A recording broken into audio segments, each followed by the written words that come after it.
नानीहरूलाई अब यो छोटो ब्रेक पछाडि फेरि म रहल भाग पढाउन गइरहेछु र रहल भाग जति छ अब त्यसमा नानीहरूलाई योभन्दा अघिका जति पनि बुझाइयो र अलिकति समय बेसी लियो किनभनेदेखिलाई अब यो एउटा कविता एउटै क्लासमा सकिने कुरा पनि होइन, यो अनलाइनले गर्दाखेरि अलिकति अब समय पनि हाम्रोमा कम्ती छ र त्यसले गर्दाखेरि यसलाई दुई पार्टमा सक्ने एउटा प्रयास गरियो र दुई पार्टमा गर्दा पनि अलिकति समय बेसी नै लाग्यो र नानीहरूले यसलाई अलिकति धैर्य धारण गरेर सुनिदिने आग्रह गर्दै यो दोस्रो भाग म पढाउन गइरहेछु र दोस्रो भागमा छ अब यो दोस्रो पद्यांशको अन्तिम यो लाइनै भनौँ, त्यहाँ छ एउटा मुख्य कुरा छ, मुख्य लाइन छ, इच्छा मानिसको त के ऋषिहरू ती स्वर्गका देउता तम्सिन्छन् यहाँ बस्नलाई वसुधा छन् पूर्ण ऐश्वर्यता। अब यो जुन हाम्रो कवि पुष्पलाल उपाध्यायज्यूले भन्नुहुँदैछ कि यहाँ चाहिँ मानिस त के को कुरा, अब ऋषि मुनिहरू पनि अब यहाँ बस्न रुचाउँछन्, तम्सिन्छन्, अनि त्यति मात्र होइन स्वर्गको देउता धरी, अब स्वर्गमा बस्ने देउता धरी पनि यहाँ बस्न रुचाउँछन् भनेपछि अब कुरा के हो त, किन चाहिँ अब यस्तो हाम्रो मातृभूमि हो, यस्तो भूमि हो जहाँ चाहिँ स्वर्गको देउता धरी ऋषि मुनिहरू पनि यहाँ बस्न रुचाउँछन् या यहाँ जन्म लिन रुचाउँछन्, किन त एउटा ठुलो प्रश्न। त यसलाई बुझाउँदाखेरि अब के हुन्छ भनेदेखिलाई विशेष गरिकन हामी त अब मानिस भयौँ अर्थात् ह्युमन बिइङमा त्यो सबै गुण जुन चाहिँ ऋषि मुनिहरूमा छ, देउतामा छ, त्यो गुण हाम्रोमा हामी पाउन सक्दैनौँ र उनीहरू ऋषि मुनिहरू भनेको चाहिँ कस्तो हुन्छ भनेदेखिलाई उनीहरू चाहिँ एउटा सत्यनिष्ठ सदाचारी पुरुष, ईश्वरको उपासक, ध्यान धारणा गर्ने त्यागी पुरुष, त त्यस्ता व्यक्तिहरू जुन ऋषि मुनिहरू छन्, अब त्यस्ता ऋषि मुनिहरूले यहाँ भारतवर्षमा जन्म लिएको छन् है। यो कुरा मैले अघि पनि बताएँ र यो हाम्रो मातृभूमि, जुन मातृभूमिको कुरा मैले अघि पनि निकालेँ कि यो मातृभूमिमा जस्तो यो मातृभूमिले अथवा हाम्रो यो देशले, यो मातृभूमिले हामीलाई आमाले जसरी एउटा आमाले नानीहरूलाई स्याहार्नु पर्ने, नानीहरूलाई सम्झाउनु पर्ने अथवा एउटा माया दिनुपर्ने, एउटा माया ममता, किनभने नानीहरूलाई माया ममता दिएन भनेदेखिलाई उसलाई खाने कुरो लुगाफाटाले केही पनि हुँदैन, सबभन्दा ठुलो उसलाई माया ममताको आवश्यकता छ र त्यसले गर्दाखेरि यसलाई वात्सल्य भन्छ, नानीहरूलाई माया गर्ने वात्सल्यमय पनि भन्छ यो मातृभूमिलाई, अर्थात् हाम्रो मातृभूमिलाई वात्सल्यमय पनि भन्छ। त्यसरी नै वैभवशालिनी पनि भन्छ है। त्यसरी नै अब यसलाई विश्वका पनि दाता अथवा विश्वदात्री पनि भन्छ, विश्वपालिनी पनि भन्छ, शरणदायिनी पनि भन्छ। त विभिन्न प्रकारले एउटा मातृभूमिको एउटा नाम दिएको छ है, नामकरण गरिएको छ। त हामीलाई यो मातृभूमिले के दिएको छैन, सब कुरो दिएको छ है, सब कुरो अन्नदेखि लिएर हामीलाई यहाँको हावापानी रुखपात जति जे पनि होला के दिएको छैन, सबै कुरो हामी यहीँबाट जलथल सब कुरो हामी यस धरतीबाटै पाउँछौँ। अनि यो हाम्रो मातृभूमिको कुरा गर्दाखेरि चाहिँ यो मनलाई नै लोभ्याउने है, एकदमै मनोहारी, मनलाई नै लोभ्याउने त्यस्तो मातृभूमि हो जहाँ स्वर्गको जस्तै सुख उपभोग गर्न सकिन्छ अरे है। कविको भनाइ त्यस्तो छ। र स्वर्गको जस्तो उपभोग गर्न सकिन्छ, त्यो सुख प्राप्त गर्न सकिन्छ है। सँगसँगै यस भूमिमा चाहिँ मोक्ष प्राप्ति पनि गर्न सकिन्छ अरे। मोक्ष प्राप्ति भनेको चाहिँ अब हामीले यहाँबाट चाहिँ जुन एउटा सिद्ध पुरुषहरू है, जस्तो अब ऋषि मुनिहरू भनौँ। अब ऋषि मुनिको कुरा गर्दाखेरि म एक दुईवटा नाम लिन चाहन्छु। जस्तो भयो वशिष्ठ ऋषि, रामायणमा हामी पाउँछौँ वशिष्ठ ऋषि है। वशिष्ठ ऋषि रामायणमा हामी वशिष्ठ ऋषि पाउँछौँ। अब वशिष्ठ ऋषिले रामलाई चाहिँ जीवनको जम्मै पक्षहरूबारे ज्ञान दिन्थे अरे। रामलाई अब है जीवनको सबै पक्षहरू, पक्का सबै गुणहरूबारे, सबै पक्षहरूबारे ऋषि वशिष्ठले ज्ञान दिन्थे अरे। यस्तो ऋषिहरू थिए भारतवर्षमा है। अनि रामायणले हामीलाई जुन हाम्रो भारतीय जनमानसमा जुन प्रभाव पारेको छ, भारतीय जनमानसमा जुन प्रभाव परेको छ त्यो एकदमै दूरगामी प्रभाव छ।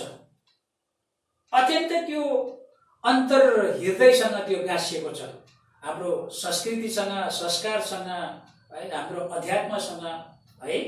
त्यसरी नै नारद, ऋषि नारद हामी पाउँछौँ महाभारतमा।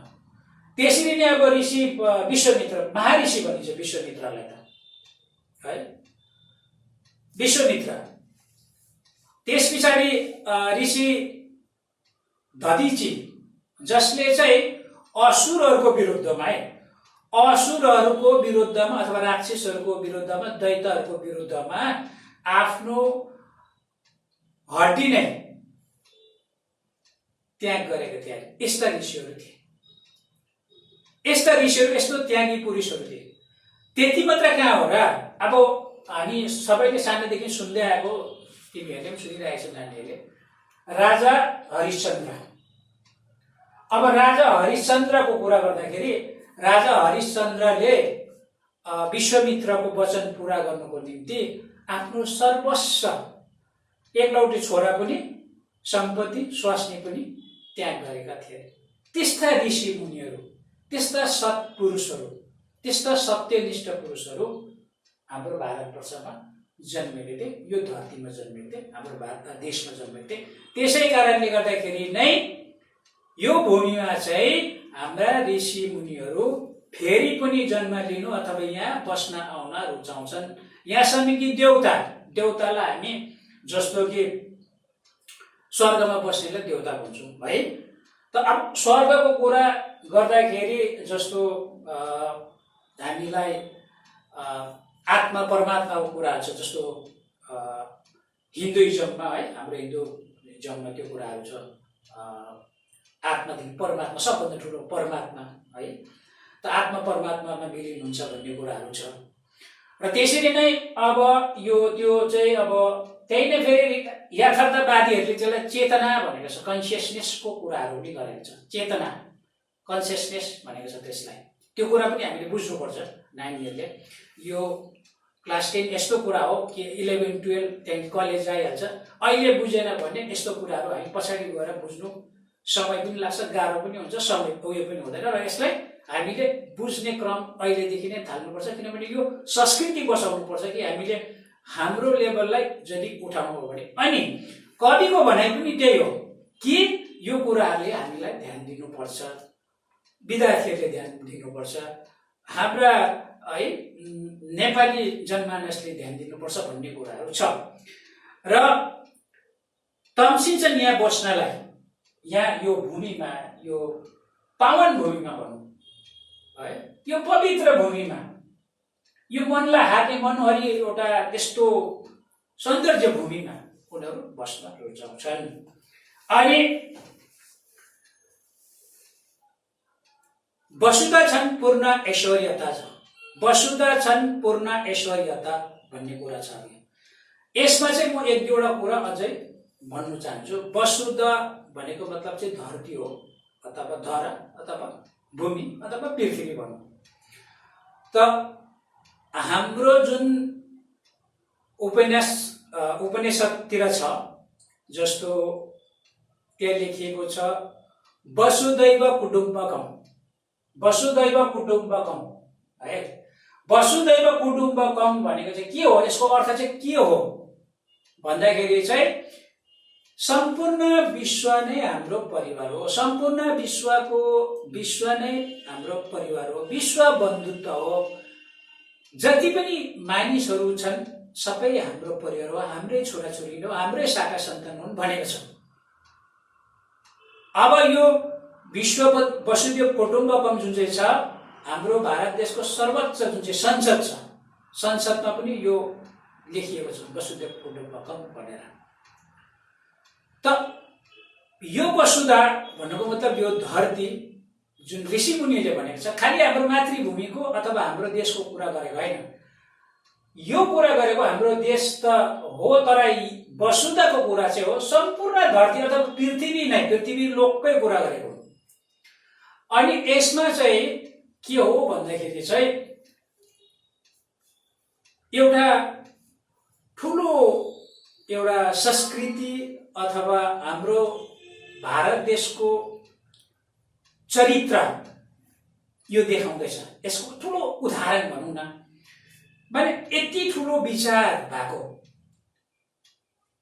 आफ्नो छातीमा भारतवर्षले अथवा हाम्रो देशले चाहिँ आफ्नो छातीमा सबै विश्व अटाउन सक्ने एउटा माया, दया, करुणा पनि यहाँदेखि ठुलो कुरा अरू के हुन सक्छ।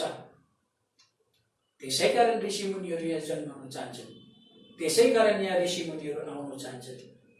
र यस्तो वसुधा छन्, पूर्ण ऐश्वर्यता भनेको छ।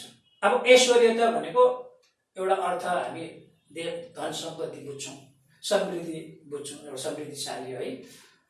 डिक्सनेरीतिर पनि हामी त्यही मिनिङहरू भेट्छौँ है, अरू किताबतिर पनि। तर ऐश्वर्यता भनेको कुरा त्यति मात्रै पुग्दैन, त्यो मिनिङले मात्रै पुग्दैन। त्यसै कारणले कविताले अर्थ जम्मै कुरो डिक्सनेरीको मिनिङले हुँदैन, जम्मै कुरो त्यो अर्थ दिएको हुन्छ, त्यसले मात्रै कम्प्लिट हुँदैन, इन्कम्प्लिट हुन्छ, अधुरो हुन्छ, अपुरो हुन्छ।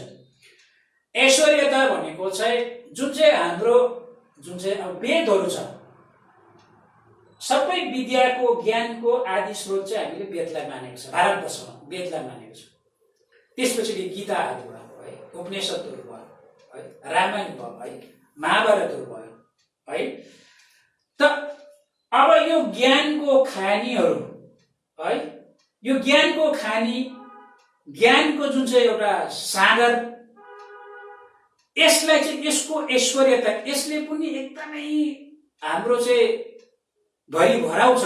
ज्ञानको भण्डारले पनि परिपूर्ण छ, ज्ञानले पनि हामी परिपूर्ण छौँ, खालि धन सम्पत्तिले मात्रै होइन भन्ने कुराहरू यहाँ देखाइएको छ। कविले यही कुरा भन्नु चाहँदैछ, कविको भनेको आशय पनि यही हो।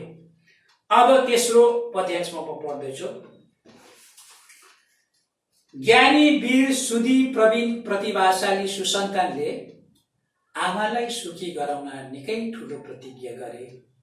सेवा, सत्य, दया र त्याग तपको एकान्त कर्मस्थल हाम्रा रत्न विभूतिका कृतिहरू छन् धेर चारैतिर। अब तेस्रो पद्यांशमा छ ज्ञानी वीर सुधी प्रवीण प्रतिभाशाली सुसन्तानले भन्दैछ आमालाई भनेर। आमालाई भनेको मैले अघि नै भने मातृभूमि अथवा हाम्रो देशको के नाम छ त्यो पनि मैले बताएँ। त यो देशमा जन्मिएकाहरू जो छ, ज्ञानी छ, ज्ञानले भरभराउ छ है, साहसी छ, वीर छ, वीर वीराङ्गना छ है, यहाँ कुनै कातरहरू छैन, सङ्घर्षको तापमा बस्न चाहन्छन्, सङ्घर्षको तापबाट उनी खारेर निक्लिन चाहन्छन्, त्यस्ता पुरुषहरू, सत्पुरुषहरू छन् है। प्रवीण भनेको चाहिँ सुधी छ। सुधी भनेको चाहिँ एउटा पण्डित अथवा एउटा विद्वान भन्ने कुराहरू छ, अर्थमा त्यो पाइन्छ। तर सुधी भन्नाले चाहिँ खालि सुधी भन्नाले चाहिँ त्यति मात्रै होइन। सुधीको अर्थ चाहिँ यहाँ के हुन्छ भनेदेखिलाई एउटा त्यस्तो पुरुष, त्यस्तो ज्ञानले परिपूर्ण भएको, जस्तो एउटा झन्डै दिव्य दृष्टि भएको त्यस्तो महापुरुष नै एउटा अहिले हाम्रो मोडर्न वेसमा अब इन्टेलेक्चुअल्सहरू भन्छौँ है, बुद्धिमानी मान्छेहरूलाई है, ज्ञानी मानिसहरूलाई होइन, त्यो अन्तर्दृष्टि भएको, खालि बाहिरी ज्ञान मात्र होइन, अन्तर्दृष्टि, अन्तर्दृष्टिले उसको चेतना खोलिएको। जस्तो हामी भन्छौँ अन्धा मान्छे, एउटा जो अन्धा मान्छे छ है, अन्धा मान्छेको उसको आँखा नदेख्ने मान्छे छ। तर कोही अन्धा मान्छे यस्तो हुन्छ जो नेत्र छ, जो हाम्रो नेत्र छ, ऊ भन्दा कहाँ हो कहाँ ज्ञानी हुन्छ, उसको अन्तर्दृष्टि यति फराकिलो हुन्छ, यति ठुलो हुन्छ, उसले यस्तो यस्तो कुराहरू, ज्ञानको कुराहरू बुझेको हुन्छ। त्यस्तै व्यक्ति हो सुधी भनेको। सुधी भनेको त्यस्तै हो। प्रतिभाशाली त बुझिहाल्नुहुन्छ, नानीहरूले बुझिहाल्छन् है, सबै एउटा प्रतिभाशाली, प्रतिभा सम्पन्न, आफ्नोमा जुन गुणहरू छ, सुगुणहरू छ, विभिन्न क्षेत्रमा गरिनु सक्ने क्षमता भएको, विभिन्न काम गर्ने एउटा क्यापेसिटी भएको, एबिलिटी भएको है, क्षमतावान, त्यो एउटा उत्साह, जोस, उमङ्ग भएको है। त त्यस्ता प्रतिभाशाली अनि सुसन्तानले अब त्यस्ता सत्पुरुषहरूको, त्यस्ता सत्यनिष्ठ व्यक्तिहरूको, त्यस्ता पवित्र भावना लिने व्यक्तिहरूका, त्यस्ता साधकहरूका, त्यस्ता उपासकहरूको सन्तान त अब सुसन्तान हुन्छ नि, एकदमै असल सन्तान हुन्छ नि। अब सुसन्तान भनेको चाहिँ कसो भनेको असल चरित्र भएको, खालि धन सम्पत्तिले भरिभर होइन। अहिलेको जुन हाम्रो आधुनिक उयसमा छ, धन सम्पत्ति गाडी घोडा छ भने पुरा अब सुखी परिवार या सुसन्तान हामी भन्छौँ। तर त्यो होइन। यहाँको दृष्टि छ कि सुसन्तान भनेको चाहिँ त्यस्तो सन्तान कि चरित्रले गर्दा ऊ अति नै उच्चतम स्थितिमा, उसको आचरणमा, व्यवहारमा, उसको आन्तरिक जुन चाहिँ अन्तर्दृष्टि छ, दया, माया, करुणा, ज्ञानको जुन खानी हुन्छ, त्यस्तो सुसन्तानको कुरा गरिएको छ। अनि त्यो सुसन्तानले चाहिँ आमालाई भनेको चाहिँ हाम्रो मातृभूमिलाई, हाम्रो देशलाई है सुखी बनाउन, खुसी बनाउन, सुखी बनाउन है, उसलाई हर्षोल्लास ल्याउन है, प्रसन्न बनाउन, पुलकित पार्न भनौँ है, निकै ठुलो प्रतिज्ञा गरे भनेछ। अब प्रतिज्ञा गरे भनेको चाहिँ अब कसम खाए। प्रतिज्ञाको अर्थ चाहिँ कसम हो। अब त्यसलाई प्रतिबद्धता पनि भन्नु सक्छौँ हामी, वचनबद्धता पनि भन्नु सक्छौँ। त्यो वचनबद्धता गरेपछि चाहिँ उनीहरू त्यहाँदेखि चाहिँ पछि सर्दैनन्, फेरि पछि सर्दैन। त्यो वचनबद्धता गरेपछि चाहिँ उसले जुन वचन दिन्छ त्यहाँदेखि चाहिँ ऊ चाहिँ पछि हट्ने होइन। त्यस्ता त्यागी पुरुषहरू, जस्तो हामी भन्छौँ नि, संस्कृतको पनि भनाइ छ, मनसा वाचा र कर्मणा भन्छ। अर्थात् मन, वचन र कर्म, त्यसमा एकदमै समतुल्य। अर्थात् मनमा उसले जे सोचेको छ है, वचनमा पनि त्यही कुरा उसको निस्किन्छ, उद्गार पनि उसले त्यही पोख्छन्। अनि सँगसँगै उसले जुन कर्ममा उतार्छन् त्यो पनि त्यही कुरालाई नै कर्ममा उतार्छन्।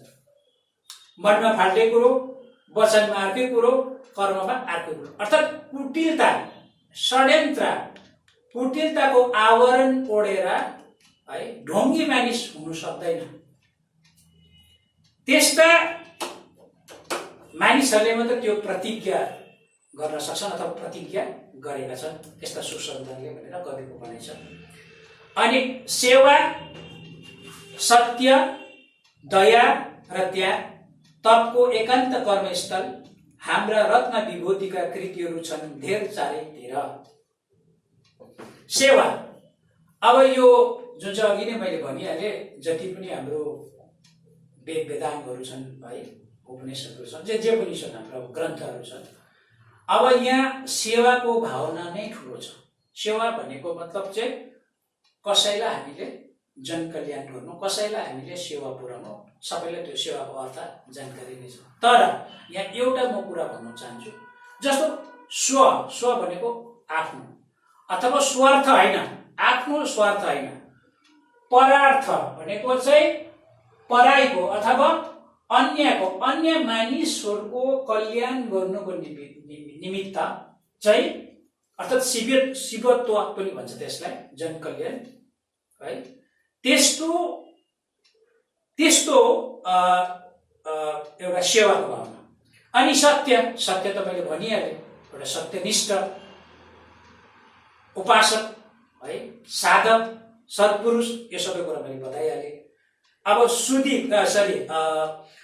त्यहाँ दयाको कुरो त आयो, दया करुणा त्यो अन्तर्हृदयको कुरा, मनको कुरा हो, त्यो बाहिर भौतिक कुरा होइन, अन्तर्हृदयको कुरा हो, त्यो अन्तर्मनको कुरा हो, अन्तर्दृष्टि भन्छु नि, अन्तर्हृदयको कुरा। त्यो सबै कुरा बाहिर संसारमा हामी जति बाहिरी संसार ठुलो छ त्योभन्दा ठुलो संसार मनभित्र छ भनेर मनोवैज्ञानिकहरूले पनि भन्छ।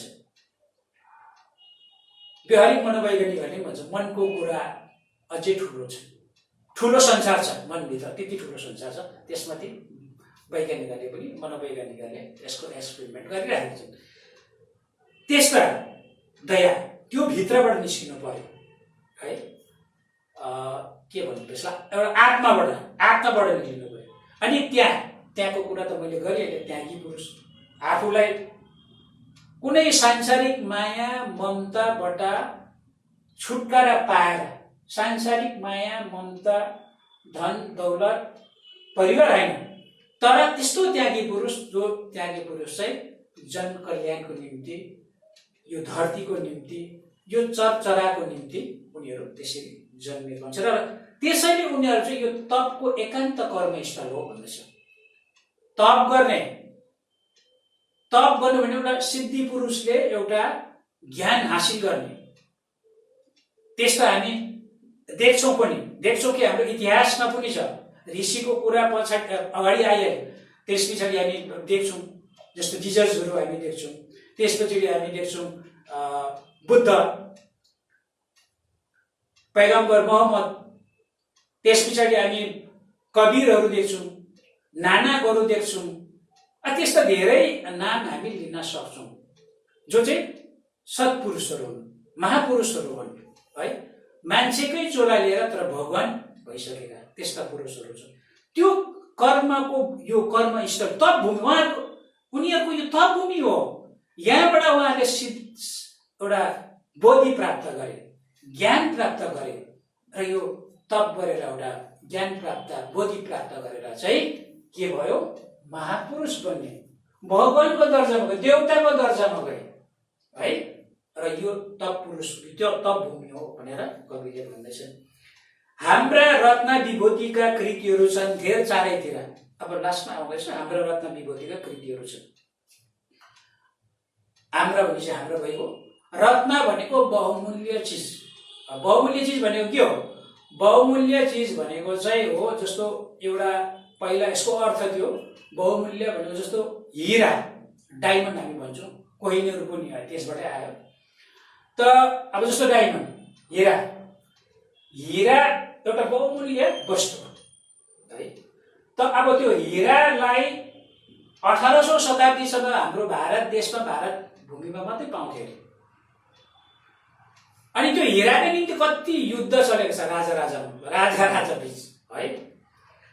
अनि त्यो हिरा यस्तो भयो कि अहिले धेरै कुराहरू अगाडि निक्लिँदैछ कि भारतवर्षको अथवा भारत त्यस समयको हिराको, किनभने त्यति बेला त अङ्ग्रेज शासन थियो, हाम्रो देश त पराधीन थियो, गुलामी थियो।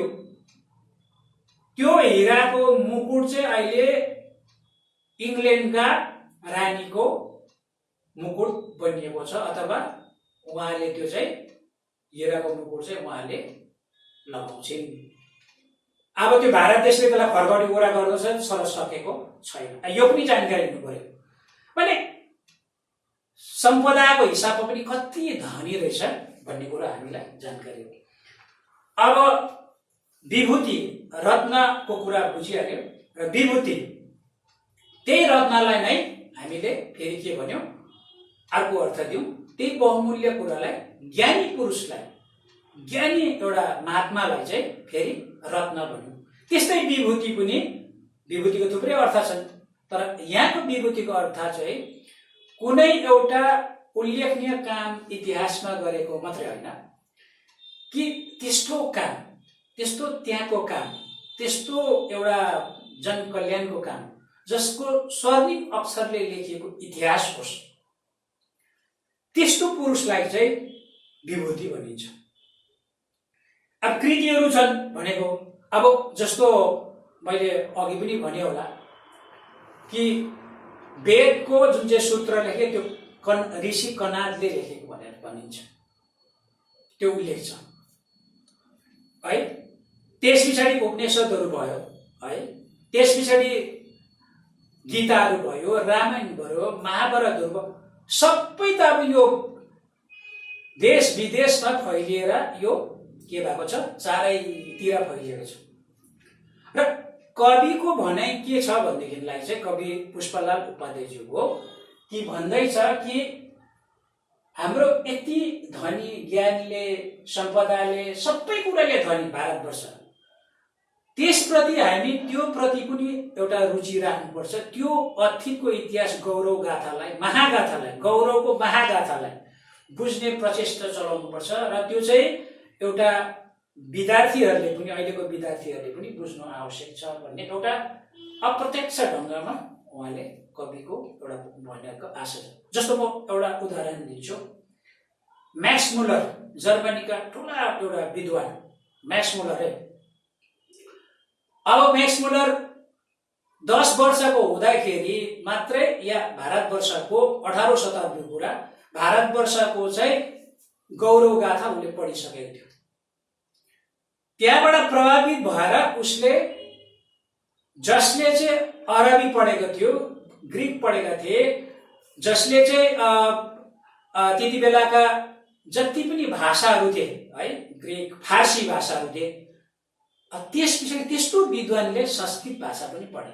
भारतवर्षको त्यस्तो गौरव गाथाबाट प्रभावित भएर, ऋषि मुनिहरूको सूक्तिहरूबाट प्रभावित, वेदको ऋग्वेदहरूको ऋचाहरूबाट प्रभावित भएर, त्यस्तो प्रभावित भएर चाहिँ म्याक्स मुलर त्यस्तो विद्वान, तर उसको इच्छा थियो भारतमा आउने, तर भारत नआइ नै बित्नु भयो अथवा बिते।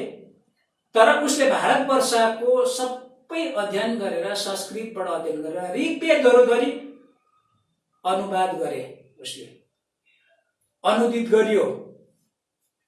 भनेपछि पश्चिमका अथवा पाश्चात्यका विद्वानहरूले हाम्रा जुन ज्ञानको स्रोतहरू, ज्ञानको मूल ग्रन्थहरू त ट्रान्सलेसन गरेर, अनुवाद गरेर उनीहरू पढि पनि सकिसकेका छन्, त्यसको काममा लगाइ पनि सकेका छन्, अगाडि बढि पनि सकेका छन्।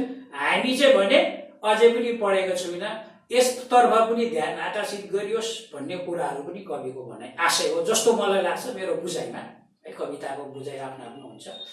र अर्को कुरा चाहिँ उसले, म्याक्स मुलरले भनेको थियो कि कसैले मलाई सोधेको, प्रश्न गरेको खण्डमा कि कुन देशमा चाहिँ एउटा मानवीय जुन चाहिँ ज्ञान छ, मस्तिष्क छ, त्यसको अनुपम त्यसको समृद्धि भएर गएको छ, अनि सँगसँगै त्यसको समस्याको निदान पनि गरेको छ अथवा गरेका छन्, त्यस्तो देश चाहिँ कुन हो भनेर कसैले मलाई सोधे, म सोझै भन्छु त्यो चाहिँ भारतवर्ष हो भनेर। म्याक्स मुलरले त्यस्तो भारतवर्ष गरे कति महिमा गाएको रहेछ, कति गुणगान गरेको रहेछ, त्यहाँबाट हामी बुझ्न सक्छौँ है। त्यस्तै प्रकारले फ्रान्सिसी विचारक छ रोमा रोल्ला भन्ने, फ्रान्सिसी विचारक, उसले पनि भनेका छन् कि मानिसको जुन चाहिँ एउटा जुन आदिम कालदेखिको अस्तित्वको जुन जिज्ञासु अथवा त्यसप्रतिको प्रश्न भएको जति पनि मानव विद्वानहरू आए, त्यसको आश्रय स्थल चाहिँ कुन चाहिँ देश भन्दाखेरि चाहिँ त्यो चाहिँ भारत देश हो, भारतमा गएर उनीहरू आश्रय गरेका छन् भनेर। त्यस्ता धेरै विद्वानहरू छन्, पाइथागोरस जस्तोहरू 25 वर्ष अगाडि नै आएर यहाँ उनीहरूले गरिसकेका छन् है। र यस्ता विभूतिहरूका जुन जुन मैले नामहरू भने विश्वमै त्यस्तो ज्ञानहरू फैलिएर गयो, त्यो कुराहरू नै कविले बताउन चाहेको छ। र अन्तिममा है कृतिहरू भनेको त्यही हो, साहित्यिक कृतिहरू भयो है, धार्मिक कृति भयो, आध्यात्मिक कृतिहरू भयो, यो सबै कुराहरू आयो। वेदकै कुरा आयो, गीताको कुरा आयो, रामायणको कुरा आयो, महाभारतको कुरा आयो। र यो जुन कृतिहरू छ, यो कृतिहरू चाहिँ एकदमै बहुमूल्य कृतिहरू। जस्तो अब अलिकति कृतिको विषयमा कुरा गर्दा रामायणको कुरा गरौँ। अब रामायणको कुरा गर्दाखेरि रामको जुन चाहिँ रामको विषयमा भनिएको छ कि राम अहिले भारतको हाम्रो जनजीवनमा यति गहिरो रूपमा सांस्कृतिक हिसाबमा हाम्रो कल्चरली है, सँगसँगै हाम्रो प्रत्येक पूजा अर्चनामा पनि रामको कुरा गरिनु सुरु गरेको छ, अथवा गहिरो रूपमा यसलाई स्वीकारिएको छ। भलै यो एउटा के अरे मिथक भएर भनिएको छ, तर पनि यो अब जुन लेखिएको छ त्यसमा रामको एउटा जुन गुण गाइएको छ है, एउटा भगवानको रूप, एउटा महापुरुषको रूप दिएको छ। त त्यसको प्रभाव एकदमै पश्चिमी साहित्यका ठुला ठुला विद्वानहरूलाई परेको छ। त्यस्तै महाभारतमा के छैन भन्दैछ, महाभारतमा सबै छ, रसहरूको सागर छ, त्यहाँ विचारहरूको बट वृक्ष हो, त्यो विचारको बट वृक्ष हो त्यो है, सिद्धान्तको भण्डार छ, ज्ञानको खानी छ। त महाभारतमा के छैन? यो सब कुरा पश्चिमका ठुला ठुला विद्वानले अध्ययन गरेर त्यसलाई अनुदित गरिसकेका छन्। र यी कुराहरू यही कृतिहरू भन्नाले यो कृतिहरू हामी रामायण, महाभारत, वेद, उपनिषद यो लेख्न सक्छ। नानीहरूले यो कुरा कृति भन्नाले के बुझ्छ भने यो कुराहरू नानीहरूले उत्तरमा दिन सकिन्छ। र रत्न विभूतिको अर्थ पनि बुझाएँ मैले, एक एकवटा बुझाउन सकेँ, यसलाई अलिकति नानीहरूले हेर्ने प्रयास गरिदिने अनुरोध गर्छु।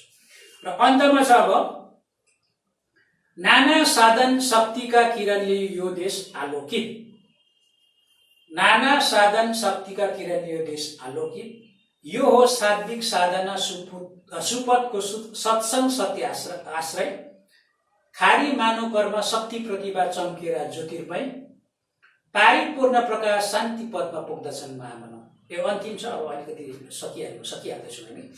र नाना साधनका शक्तिको किरणले यो देश आलोकित, एउटा साधन मात्र होइन, नाना साधनको शक्तिको किरणले, किरण भनेको रश्मि बुझिहाल्छ है, जस्तो घामको ज्योति, यो देश आलोकित छ भनेर भन्छ। आलोकित भनेको चाहिँ उज्यालो भएको छ, उज्जवल छ, आलोकित छ है।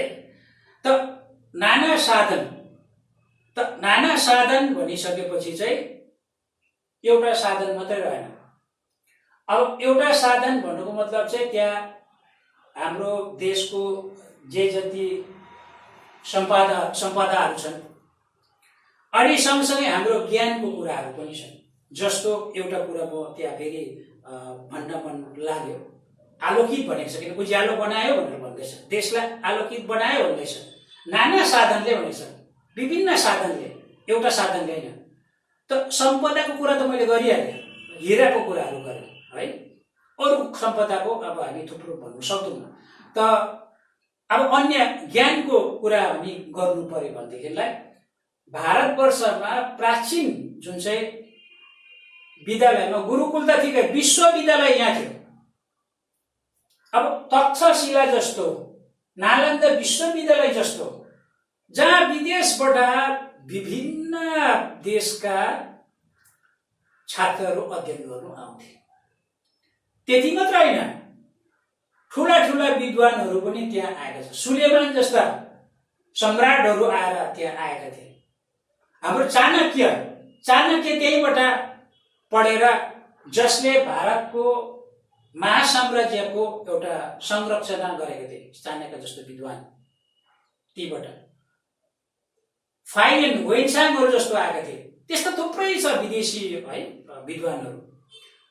त्यो ज्ञानको ऋणी छ, त्यो ज्ञानको जुन धाराहरू बगेर गयो विश्वमा है, त्यो ज्ञानको जुन चाहिँ धाराहरू, विभिन्न धाराहरू विश्वमा बगेर गयो, उनीहरू अहिले नालन्दा विश्वविद्यालय पनि छैन, तक्षशिला पनि छैन, तर विश्व भारतसँग अहिले पनि ऋणी छ। किनकि त्यो ज्ञानको धारा बगेर विश्वलाई नै पल्लवी पुष्पित तुल्याए, विश्वलाई नै त्यो ज्ञानबाट माथि उठाउने काम गर्यो, चेतनाको जगाउने काम गर्यो। कसले गर्यो भन्दाखेरि हाम्रो त्यस्तो। र यहाँको विश्वविद्यालयसँग त्यसलाई नष्ट गरे पछाडिबाट है जुन आक्रमणकारीहरू आए, तर अहिले पनि त्यसको जुन चाहिँ ज्ञानको जुन चाहिँ कुराहरू छ विश्व नै ऋणी छ। र भारतवर्षलाई पनि अहिले पनि भारतवर्षको गुणगान गाउँछ। भारतवर्षलाई जो पनि ठुला ठुला विद्वानहरू छ भारतवर्षको गुणगान गर्नु उनीहरू बाध्य छन्। त्यति मात्र होइन, यहाँ विज्ञानको जुन चाहिँ अनुसन्धान भयो, विज्ञान ठुल्ठुला वैज्ञानिकहरू निस्के है, आर्यभट्टहरू, बरमियरहरू, यस्ता यस्ता विद्वान जस्तो 0.0 जति पनि दशमिक जति पनि यी सब सब भारतको उपज हो, भारतीय वैज्ञानिकहरूको उपज हो। त भनेपछि भारतले के दिएन रहेछ, के दिएन रहेछ? शास्त्र त दियो, विज्ञानमा पनि त्यस्तै एउटा अद्भुत कुराहरू भारतले दिए है। अब नागार्जुन आचार्य जस्तो, जसको दर्शनबाट प्रभावित भएर अहिले पश्चिमका भनेको पाश्चात्य वेस्टर्न कन्ट्रिजका विद्वानहरूले उसकोबाट दर्शन सिक्यो भन्दैछ,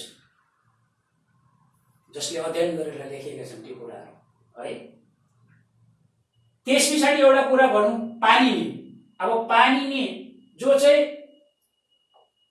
महर्षि होइन, एउटा संस्कृत भाषाको एउटा पण्डित भनौँ अथवा महर्षि नै भनौँ।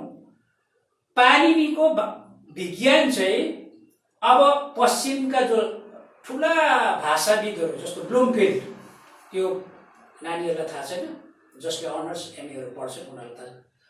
पाणिनिको भाषाको ट्रान्सलेसन अगाडि भइसकेको थियो, त्यहाँबाट उनीहरूले त्यो कुरा सिके भनेर भन्दैछ।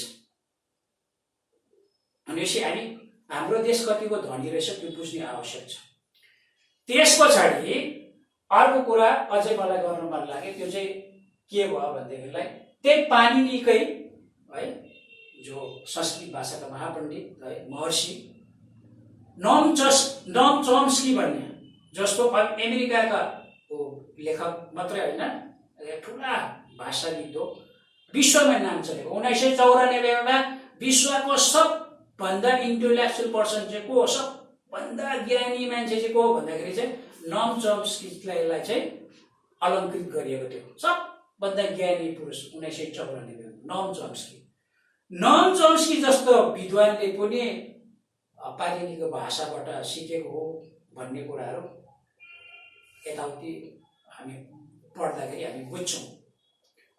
भनेपछि चाहिँ यो देशलाई आलोकित पार्ने त अन्त यो एउटा कुरा होइन रहेछ नि त, नाना साधन यो साधनहरूले आलोकित बनाएको रहेछ है।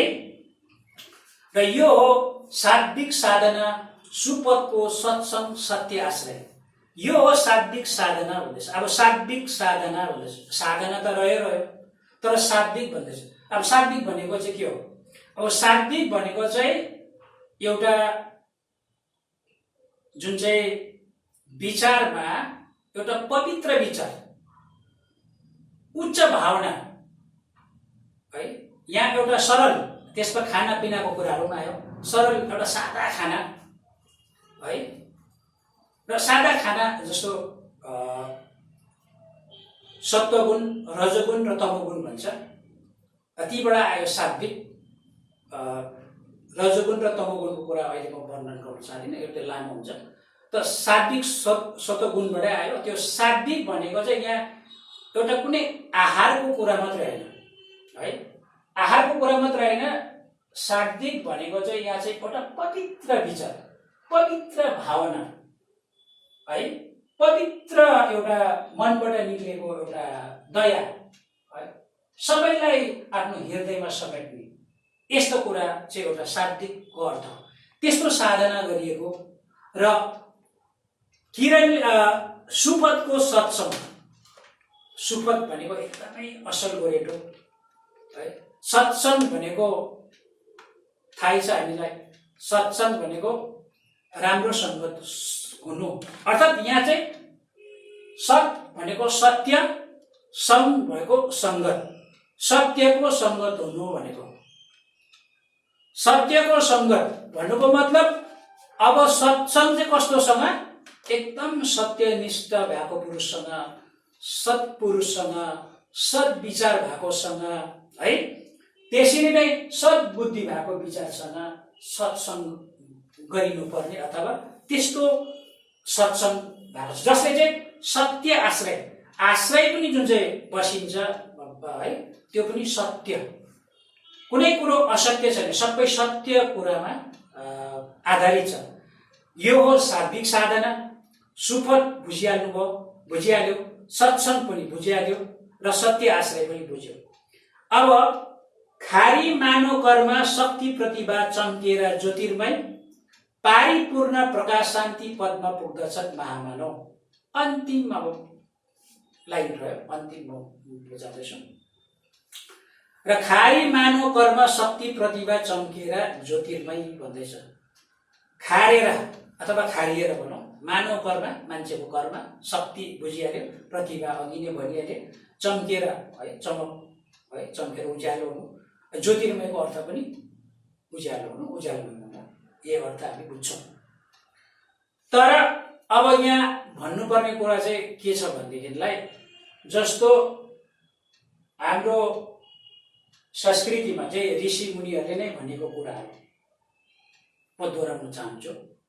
त्यहाँ भनिएको छ, असतमा सत्वगमय, तमसमा ज्योतिर्गमय, मृत्युमा अमृतगमय, ओम शान्ति शान्ति शान्ति भनिएको छ।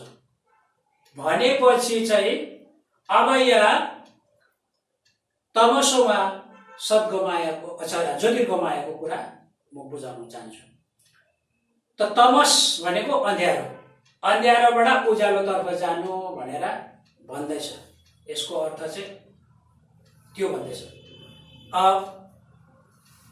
असतमा सद्गमय भनेको चाहिँ lead us from ignorance to truth, असत्यबाट सत्यको बाटो हिँड, असत्यबाट सत्यको बाटो हिँड हे ईश्वर भनेर उसले प्रार्थना गर्दछ। सेकेन्डमा आउँदैछ कि अँध्यारोबाट चाहिँ उज्यालोतर्फ लैजाऊ अथवा हिँडाऊ भनेर ईश्वरलाई, lead us from darkness to light है। तेस्रो भन्दैछ मृत्यु गमाएको जुन चाहिँ कुरा छ, lead us from death to deathlessness, अर्थात् मृत्युबाट चाहिँ अमरत्व प्राप्ति चाहिँ अब कसरी गर्ने हे ईश्वर भनेर यस्तो ठुलो कुरा छ। भनेपछि अब यहाँ हाम्रो चर्चा गर्नुपर्ने विषय चाहिँ छ तमस भनेको चाहिँ अँध्यारो, ज्योतिर्गमय भनेको उज्यालो अथवा अँध्यारोबाट उज्यालोतर्फ जाने कुरा यहाँ गरिएको छ। यो ज्योतिर्मय त्यही कुरा हो। प्रतिभा चम्किएर ज्योतिर्मय भनेको त्यही हो कि अँध्यारोदेखि उज्यालो, उज्यालो त हामीले सूर्यबाट जस्तो घामबाट भास्करबाट हामीले उज्यालो त पाइरहेको छौँ नि, तर त्यो उज्यालोको कुरा गरेको होइन। यहाँ त्यो कुरा गरेको अज्ञानताको कुरा, रूढिवादीको कुरा, निरक्षरताको कुरा, अन्धविश्वासको कुरा, यसबाट चाहिँ हामी चाहिँ ज्ञानतर्फ बढ्नुपर्छ, त्यो उज्यालोतर्फ बढ्नुपर्छ भनिएको। ज्योतिर्मय भनेको चाहिँ त्यो हो। र यसमा जति पनि साधु सन्तहरू थिए है, जति पनि साधु सन्तहरू आफ्नो कर्मलाई निखारेर सङ्घर्षमा तापिएर है, उपासक बनेर उपासना गरेर आराधना गरेर आफ्नो प्रतिभालाई चम्काएर ज्ञानको उच्चतम प्रज्ञा पारमितातिर पुगेर खालि ज्ञान नै ज्ञानदेखि बहुत टाढा हो, बहुत टाढा सुदूर त्यहाँ आफ्नो प्रतिभा चम्किएर ज्योतिर्मय त्यो उज्यालोमा पुगेको भनेको छ। त्यो ज्योतिर्मय भनेको चाहिँ अज्ञानताबाट, अन्धविश्वासबाट, रूढिवादीबाट, निरक्षरबाट, है, गरिबीबाट, सबैबाट चाहिँ त्यो ज्ञानको उसलाई चेतनाको एउटा के भनौँ, चेतनाको विष चाहिँ उसलाई छरियोस् या चेतना फैलियोस् भन्ने कुरा, अथवा ज्ञानको ज्योति फैलियोस्, ज्योतिर्मय भने ज्ञानको ज्योति, त्यो उज्यालो पाओस् भनेको, अन्धकारको उज्यालो चाहिँ त्यो पाओस् भनेको, खास चाहिँ ज्ञानको ज्योति चाहिँ पाओस् भन्ने कुरा हो। अब अन्त छ, पारिपूर्ण प्रकाश शान्ति पदमा पुग्दछ महामानव भन्दैछ। पारिपूर्ण प्रकाश, अब पुरा प्रकाश बनाएर भनेको उज्यालो, अब यो जुन चाहिँ ज्ञान उसले पायो है, यो त्यागबाट, यो सांसारिक माया ममता भौतिकताबाट सबै त्यागेर, क्रोध सबैबाट पन्छिएर उसले जुन आफ्नो जुन चाहिँ त्याग बलिदान एकदम आफ्नो जम्मै कुरो आरिस रिक्स गाह सबैलाई त्यागेर जुन एउटा उच्चतम तहमा एउटा बोधि प्राप्त गर्यो, त्यो प्रकाशको कुरा गर्दैछ। र शान्ति पदमा पुग्दछन् महामानव भन्दैछन्। अब शान्ति पदमा पुग्दछौ भने, अब शान्ति पद भनेको चाहिँ के भन्यो? शान्ति पद भनेको चाहिँ यहाँ चाहिँ के भन्नु चाहेको भनेको चाहिँ, शान्ति पद भनेको चाहिँ त्यस्तो स्थानमा, अर्थात् स्वर्ग जस्तो स्थान। शान्ति पद भनेको स्वर्ग जस्तो, शान्ति भनेको त शान्ति हो, तर शान्ति भनेको स्वर्ग जस्तो स्थानमा पुग्दैछ महामानव भन्दैछ। अन्तिम महामानव, अब मानवको म अलिकति बताएर यो शेष गर्न चाहँदैछु। त महामानव भनेको चाहिँ के हो? मानव त छँदैछ हामी, ह्युमन बिङ भयो, तर महामानव चाहिँ के हो है? अब महामानव अङ्ग्रेजी भन्छ सुपरम्यान। सुपरम्यान, अब सुपरम्यान कसरी हुने? फिल्ममा त तिमीहरूले पनि देखेको छ, सुपरम्यान त यो घरदेखि उडेर अर्को घरमा जहाँ अत्याचार हुन्छ उडेर जाइहाल्छ है, त्यहाँ मारिहाल्छ उयो दानवहरूलाई, त्यो सुपरम्यान होइन। यहाँको महामानवको चाहिँ कुरा के गर्दैछ भनेदेखिलाई चाहिँ, जस्तो मानवतावादबाट एउटा नव मानवतावाद आएको छ, एउटा वादको कुरा गर्दैछु। मानवतावाद ठिकै छ, ह्युमेनिजम छ, न्यू ह्युमेनिजमको कुराहरू छ, नव मानवतावाद। नव मानवतावादमा चाहिँ के भनेको छ भनेको, मान्छेको जुन दया माया करुणालाई चाहिँ सबभन्दा प्राथमिकता दिएको छ है। त अब मान्छे चाहिँ कसरी महामानव हुन सक्छ? ठुलो प्रश्न। मान्छे कोही महामानव हुन सक्छ? तर मान्छे महामानव हुन सक्दो रहेछ। त्यो गुण चाहिँ हामी सबैमै रहेछ। तिमीहरू विद्यार्थीगणमा पनि रहेछ। तिम्रो भित्र यति थुप्रो गुणहरू छ, त्यो निक्लिएकै छैन। भित्र सुसुप्त अवस्थामा भन्नु मतलब चाहिँ सुतिरहेको छ, त्यसलाई जगाउने काम, जागृति गराउने काम, चेतना दिने काम, उठाउने काम भएको छैन। तिम्रोमा पनि त्यो गुण छ, तिमी नानीहरू सबैमा त्यो गुण छ, त्यो शक्ति छ, त्यो क्षमता छ महामानव हुने है। महामानव बन्नु सक्छ। जस्तो महापुरुष, अब इक्जाम उदाहरण दिउँ हामी, जस्तो पहिलाको ऋषिमुनि बाहेक पछिल्लोमा हेऱ्यौँ भने अब बुद्धहरू भनौँ, बुद्धलाई हामी भगवान भन्छौँ, जिजस क्राइस्टहरूलाई हामी भन्छौँ, पैगम्बर मोहम्मदलाई भन्छौँ, नानकहरूलाई भन्छौँ, महापुरुषहरू यिनीहरूलाई महामानवहरू। मान्छेको तहदेखि माथि त्यो ज्ञान पाएर माथिल्लो तह अथवा त्यो झन्डै देउताको तहमा पुगेका महामानव। अनि त्यसमा यो आधुनिक कालका ऋषि अरविन्दले पनि भनेको छ, महामानव मान्छे हुन सक्छ मान्छेको कोशिकामै अथवा मान्छेको अन्तरभित्रै त्यो महामानव हुने गुण छ भनेर भनेको छ। सँगसँगै जर्मनीका दार्शनिक नित्सेले पनि भनेको छ कि मान्छे अति मानव अथवा अति मानस हुन सक्छ, तर उसको विचारमा चाहिँ वैचारिक तहमा भनेको ज्ञानको तहमा, विचारको तहमा चाहिँ महामानव हुन सक्छ भन्ने उसले पनि भनेको छ। पश्चिमको, ऊ चाहिँ जर्मनीकै हो।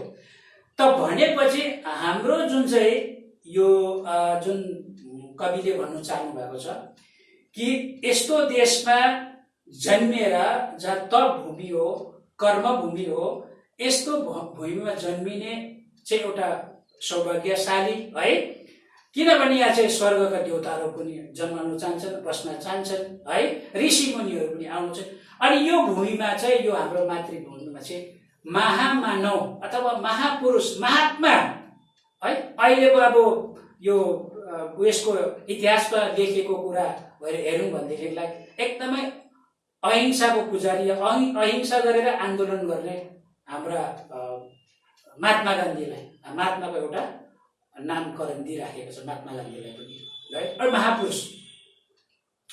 त त्यसभन्दा अगाडिको जति पनि छन् है, विज्ञानमा पनि छन्, बेसी म लामो गर्न चाहन्न। र यी सब जुन चाहिँ महामानव बनिने गुण चाहिँ सबैमै छ, मानिसमा सबैमा छ, विद्यार्थी तिमीहरूमा पनि छ भनेर कविले चाहिँ एउटा जागृतिको, एउटा चेतनाको, एउटा ज्ञान दिने, फैलाउने, एउटा कविता मार्फत अप्रत्यक्ष रूपमा भन्ने कुरा बताएका छन्।